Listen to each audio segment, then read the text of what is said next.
As you know from this video's title, we are making Cinni butter. If you've never been to Texas Roadhouse, go and try their butter and rolls. It is delicious. So you'll need a 2/3 cup, 1 cup butter softened, honey, vanilla extract, ground cinnamon, confectioners sugar, a mixing bowl, and a mixer. I have a handheld mixer that I got off of my wedding registry from someone, and I love it, but you can use whatever you just have around your household. So first things first, we're going to add that 1 cup of softened butter. Come on, get out of there. Stubborn, huh? And there it is.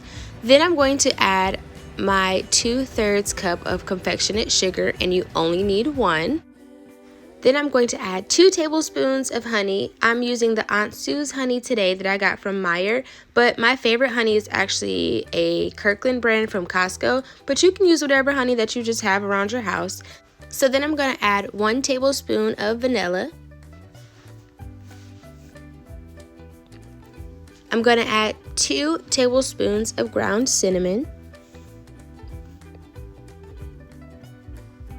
So now we are just going to mix all the ingredients together. Just make sure that it's well mixed and you don't see like any confectionate sugar on the sides of the bowls. So I like to mix and then scrape the sides and then mix again and then scrape the sides until everything's well blended.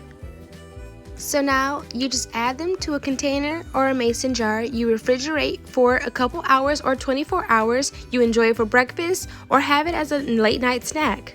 This is how I enjoy mine. I went to my local grocery store. I purchased some Aunt Millie rolls. I added them to a baking tray, preheated my oven to 350, and I leave them in the oven for about 4 or 5 minutes. I take my honey butter, my Cinni butter, and I put it inside of a cute saucer. After about 4 or 5 minutes, I take those rolls out of the oven, and then I get my Aunt Sue's honey. I drizzle a little bit on my spatula, and then I drizzle it on top of the buns like so. I hope you guys enjoyed this video. Don't forget to like, comment, and subscribe. Thank you guys so much for watching.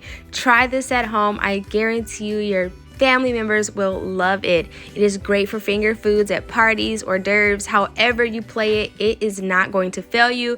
Thanks again for watching, and I will see you guys next time.